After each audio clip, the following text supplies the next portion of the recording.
Welcome back to Football Daily, where today we're putting together an 11 of players who went to the very top of the game, but also somehow managed to get relegated. Goalkeeper, Marcos. Marcos was a Palmeiras man through and through. Well regarded in his homeland of Brazil, the keeper won the Copa America with the national team and went into the 2002 World Cup as the Seleção's first choice keeper, ahead of goal-scoring stopper Rogério Ceni and Dida, who won 2 Champions Leagues with Milan. Marcos played every minute of the tournament as Brazil won their 5th World Cup, keeping 4 clean sheets in 7 games and conceding just 4 goals. But it was a very different situation at club level, as Palmeiras had just suffered relegation to the 2nd division, leading Marcos to agree a move to Arsenal. He actually travelled to London for a medical before changing his mind, publicly declaring that he'd rather stay loyal to Palmeiras, no matter what division they were in. He went on to spend his entire career with the Sao Paulo side, making more than 500 appearances and helping them return to the top flight at the first attempt. Defender, Rio Ferdinand. With 6 Premier League titles, 1 Champions League win and 6 appearances in the Prem team of the season, Rio Ferdinand is footballing royalty. The England international began at West Ham and became the most expensive defender in history on 2 occasions, when he joined Leeds in 2000 and Man United in 2002, for combined fees of £48 million. After 12 years with the Red Devils, Rio moved to Queen's Park Rangers in 2014. Strangely, his brother Anton had been relegated with the Hoops a year earlier, and Rio took on the family business, playing 12 times as QPR went down again, conceding a staggering 73 goals and losing 24 of their 38 matches. He was released after just 1 year at Loftus Road and retired immediately afterward, his last act in the game suffering the humiliation of relegation. Defender, Roberto Ayala. Once upon a time, Argentina was a defensive powerhouse, with stars like Walter Samuel, Javier Zanetti and Roberto Ayala, who won an Olympic gold medal with the Albiceleste in 2004. Ayala was renowned for his exceptional aerial ability, but stood under 5'10", earning himself the nickname the Mouse. A veteran of 3 World Cups and the 4th most capped player in Argentine history, ahead of Simeone and Maradona, Ayala won Serie A with Milan and 2 titles with Valencia, also reaching the Champions League final in 2001. At 34, after nearly 200 appearances, Ayala left Los Che for Zaragoza, linking up with Pablo Aimar, Gabi and Diego Milito. But that star-studded squad couldn't stave off relegation, as Zaragoza won just 10 of their 38 games in the 07-08 campaign and went down to the Segunda Liga. To Ayala's credit, he stayed at the club and they bounced straight back up the year after. Defender, Jocelyn Anglemar. A teammate of Ayala's who played 2 Champions League finals with Valencia, Jocelyn Anglemar won the competition in 1993 with Marseille. Alongside Marcel Desailly, Didier Deschamps and Rudi Völler, the Frenchman saw Fabio Capello's Milan side 1-0 in a cagey European final. But then the shit hit the fan. Marseille had won 4 titles in a row and Anglemar had been there for 2 of them, but an investigation revealed that club captain Jean-Jacques Delay and president Bernard Tapie had bribed Valenciennes to lose to them before the European final. Both men were handed prison time, the Marseille players lost their 1993 title, and the club was demoted to Ligue 2. Anglemar was one of the few players to escape the scandal, spending time in Italy with Torino and Inter before he pitched up in Valencia. He ended up winning 37 caps for France and 14 more for Guadeloupe at 41 years old. Midfielder, Eric Lamela. Tottenham star Eric Lamela has struggled for fitness during his time at White Hart Lane, but when on the pitch, the Argentinian has excelled, bagging 5 goals and 9 assists in the 2015-16 campaign. Coco came to Spurs from Roma, and before that he began his career with River Plate, where he was promoted to the first team by none other than Diego Simeone. But Lamela's breakthrough coincided with a fall from grace for Los Millonarios, and in 2010-11, though the youngster bagged 4 league goals at the age of just 19, the club was relegated for the first time in their history. This despite a squad featuring Lamela, Roberto Pereira and Manuel Lanzini. Fortunately for the winger, he was prevented from playing in the Argentinian second division by the Giallorossi, who paid €14 million for his services that summer.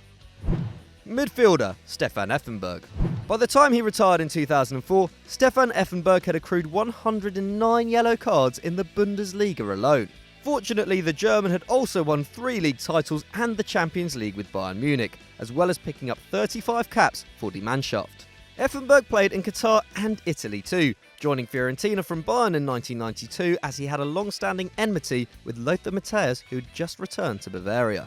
At La Viola, Effenberg played alongside Brian Laudrup and a 23-year-old Gabriel Batistuta. But despite Batigol hitting 16 goals and the club outscoring 13 of Serie A's 18 teams, Fiorentina came third from bottom and were demoted in Effenberg's debut campaign.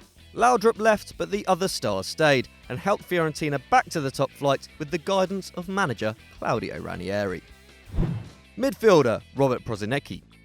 One of the 33 players to have featured for both Barcelona and Real Madrid, Robert Prosinecki was a supremely talented midfielder who helped Croatia reach the semi-finals of the 1998 World Cup and Red Star Belgrade unexpectedly win the European Cup in 1991. Hampered by injuries, Prosinecki struggled to make an impact for either Spanish giant, and by the age of 27 was already on his way down, leaving Cruyff's Barca for Sevilla in 1996. Though paired with Brazilian World Cup winner Bebeto, Prosi's genius couldn't save the Rocky Blancos from the drop to the Segunda Liga, and he returned to Zagreb. But Prosinecki would make amends later, when he made the shock decision to join Portsmouth in 2001, who were then playing in the second tier of English football.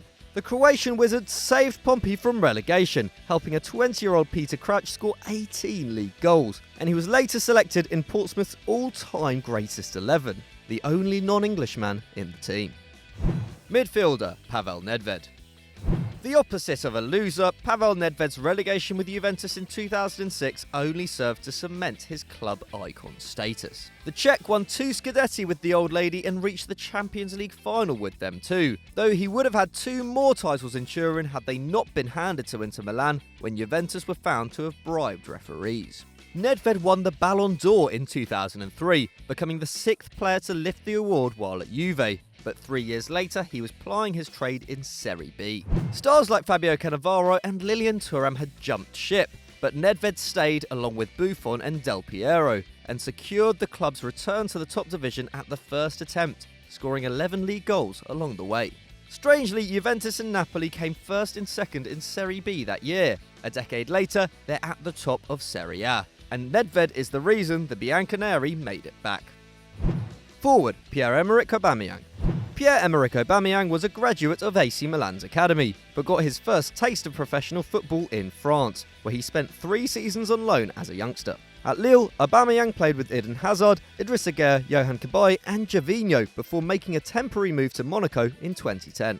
In 19 league appearances, the Gabonese forward could only score 2 goals, and Monaco was struggling with 10 draws, 6 losses and just 3 wins. They sent Aubameyang back to Milan, and the Rossoneri offloaded him to Saint Etienne in the winter window for a bargain £1.6 million.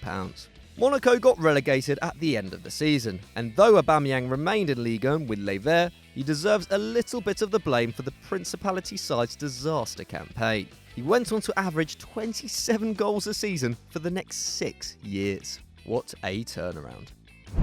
Forward, Mark Viduka. Australian forward Mark Viduka scored 258 goals in 507 career games, giving him a better overall strike rate than Karim Benzema and Pipo Inzaghi. At 25, the Giant striker joined Leeds from Celtic, and he went on to lead the club to the Champions League semi-finals in 2001. On the way, the Peacocks beat a Milan side containing Maldini and Shevchenko, but the club had overextended themselves as they sought to build a world-class team. And when they finished 5th in 2002, they were unable to repay loans and had to sell off stars like Rio Ferdinand and Jonathan Woodgate. By 2004, the Whites were destined for demotion, and with 2 games left of the season after giving the team a 1-0 lead over Bolton, Viduka got himself sent off. Leeds ended up losing 4-1, confirming their relegation to the Championship, and they haven't returned to the top flight since. Forward, Fabrizio Ravanelli. Italian Ravanelli won Serie A with both Juventus and Lazio, and took the Bianconeri to just their 2nd Champions League title in 1996, scoring in the final as Juve beat Louis van Gaal's Ajax on penalties. But strangely enough, the striker, who won 22 caps for the Azzurri, also spent time with Middlesbrough and Derby County.